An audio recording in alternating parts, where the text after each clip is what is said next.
দেখেন, দেশের বর্তমান যে সংকট, এটা আপনারা জানেন, এটা সামাজিক, রাজনৈতিক, অর্থনৈতিক একটা নানামুখী সংকটে দেশ পতিত। এই সংকটের ন্যূনতম সমাধান না করে নির্বাচন কোনোভাবেই সম্ভব নয়। এই সংকটগুলোর সমাধানের জন্য দেশকে একটা সঠিক ট্র্যাকে নিয়ে যাওয়ার জন্যই কিন্তু এই অন্তর্বর্তীকালীন সরকার।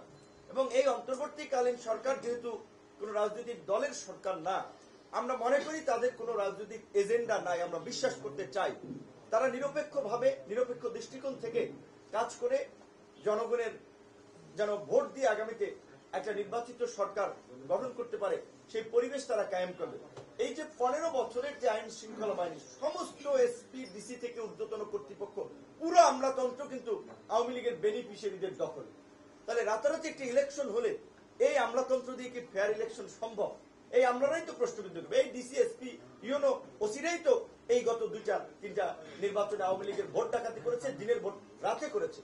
কাজী প্রশাসনের একটা শুদ্ধি অভিযান এবং রাজনৈতিক সমঝোতা, এর জন্যই কিন্তু এই 15টি সংস্কার কমিশন করে দেওয়া হয়েছে।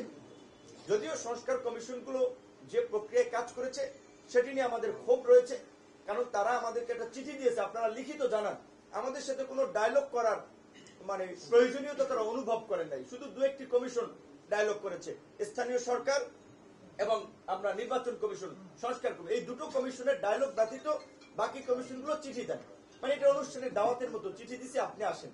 তো সেই জায়গা থেকে বাকি কমিশনের কার্যক্রমগুলো নিয়ে কিছুটা আমাদের প্রশ্ন রয়েছে। তারপরেও আমরা মনে করি যেহেতু তারা একটা প্রস্তাবনা দিয়েছেন এবং সেটা প্রধান উপদেষ্টার কাছে হ্যান্ডওভার করেছেন, প্রধান উপদেষ্টা বলেছেন যে সেটি নিয়ে তিনি তার নেতৃত্বে একটা জাতীয় ঐক্যমত্য কমিশন করে সবার সাথে আলোচনায় বসবেন এবং সবাই যেখানে একমত হয় এবং যতদিন তারা ঐক্যমতের ভিত্তিতে এই সরকারকে চায় ততদিন তারা ক্ষমতায় থেকে ততটুকু সংস্কার করে তারা আগামী নির্বাচন দেবেন।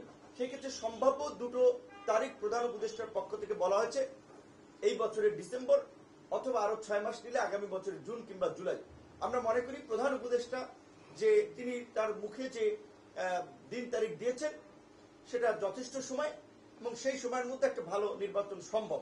কাজে সেই পর্যন্ত আমাদের বোধহয় একটু অপেক্ষা করতে হবে এবং এর বাইরেও যদি কোনো দিন তারিখের বিষয়ে রাজনৈতিক ঐক্যমত্য তৈরি হয় সেখানে আমাদের সমর্থন থাকবে।